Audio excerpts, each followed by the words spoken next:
Abel Mukua. Yes.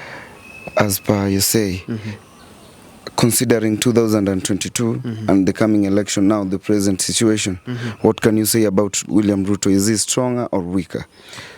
Now, I want to look at it from various aspects. When it comes to the issues to do with finance, William Ruto is better.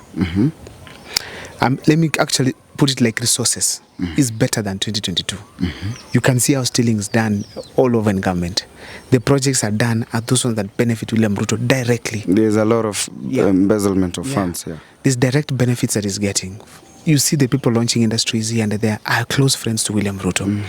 So in a nutshell, when it comes to resources, William Ruto is much more endowed than 2022.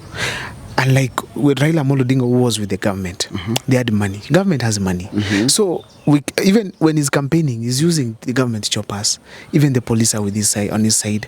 You can see the people are with him. He can be able to buy leaders. So he has a lot that he can be able to boast around with when it comes to resources.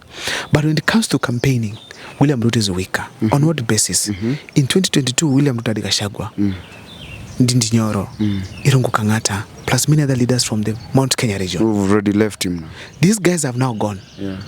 Including Gachagua, who campaigned for him day and night. So clearly, Gachagua never left Mount Kenya. No. He was just campaigning within Mount Kenya alone.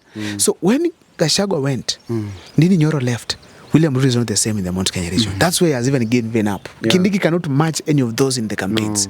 So clearly, is not equivocal enough. Yes. Clearly it shows that William Ruto, when it comes to campaigning, is weaker. Why am I using that as an example? He got his campaigns, his votes from the Mount Kenya region. In fact, he became the president of Kenya, courtesy of Mount Kenya. So when you check clearly, William Ruto is not stronger when it comes to campaigns like then. Number two, it comes to numbers.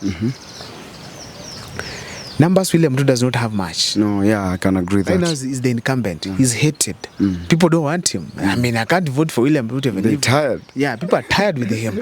Kids, young men, old people, wamama, all of them are saying William Ruto lied to us. One time. So when you hear people talk of one time all over across the country, that means very well people are tired of William Ruto. You get?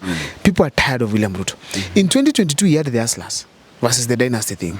You saw how the Hustlers came out. People were talking about William Ruto. Tukimpigia kura, tunapata loan hapa na pale, 50 million here, 1 billion here. So people had a lot of expectations. But right now, as we speak, William Ruto has he has disappointed all of them. Clearly indicating that he does not have the numbers that he used to have. Right now, that's why you see when William Ruto is going for a simple function, people have to be bought, ferried by buses to cheer the president. Most of them, after they are done, it is one term. I saw one guy on TV saying, actually on TikTok, tumetoka pale kupewa do, hii ndio itao yangu, lakini mambo ni one term. You can see William Ruto is weaker when it comes to numbers. Even the people whom he believed could support him now in 2027, they have left him. Now, another thing he needs to know is that he does not have the allies that are strong to campaign for him in other parts of the country. Tell me, Mudavadi, which campaign he can do? No, Mudavadi can't, Wetangula can't. Wetangula can only campaign in Bungoma. Imagine. So those are the people he's depending on against Gachagua. Gachagua is a dangerous man. He has Mount Kenya behind him. And he also has the orator skills. That is what makes him a strong candidate against William Ruto, or maybe a strong campaign against William Ruto. Now, if these politicians put themselves together, they can be able to beat William Ruto very early in the morning because he's weaker. Now, people could be talking of Luo Nyanza. Luo Nyanza is with William Ruto and the staff. Where will someone like Peter Kaluma campaign for William Ruto? Gladys Wanga, she will lose her seat in Homa Bay if she gets out of that place to campaign anywhere else. If you talk of someone like, no one is left in ODM that can be able to pull crowds in Kisumu for William Ruto, except William Ruto paying people to come and attend the show. You get the point? So in a nutshell, you can be able to tell clear that William Ruto is weaker than 2022. But now, one thing people need to know is that resources are very important for an election in the country. Because even votes can be bought. You get the point? People can be paid to do this and that. You understand how Kenyan politics is dirty. So the opposition, they have an advantage that they can be able to pull resources to counter William Ruto's resources. And like William Ruto cannot get people from elsewhere to come and counter the opposition numbers. You get? So they have that advantage. So it's only for opposition to put themselves together and bring down William Ruto very early in the morning. As simple as that. Yes. That's how it is. Okay. Thank you, ladies and gentlemen, again for being with us through this session. We have gotten to see our status for our regime. Thank you and welcome again to KDT TV next time. Thank you, Mokua. Thank you so much. Yeah. Welcome to Humphreys Hill House. Humphreys is a boutique hotel located on Kionganyo Hill in Kisii town. We are just 2 kilometers off Kisii CBD. And the hill itself, Kionganyo, is culturally significant among Abagusi people. This is where our prophet Sakawa stood and prophesied that Getembe, which is Kisii town, will come up. And several other cultural activities used to happen on this hill, which included Ribina dance, where women met and danced and prayed for rains.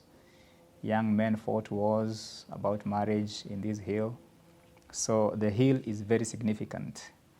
And therefore, in the design concept for this hotel, we have done what we call a hotel within a museum, where we have tried to collect, document, and preserve a lot of Kisii culture. So right from the gate, as you come in, you'll see pieces of soapstone, the reception in our gift shop. Each of our room has a piece of soapstone that explains about some cultural event or activity. You go to our common spaces, whether it's in the bar, whether it's in the restaurant, there are carvings displayed all over, which have cultural stories and those kind of things.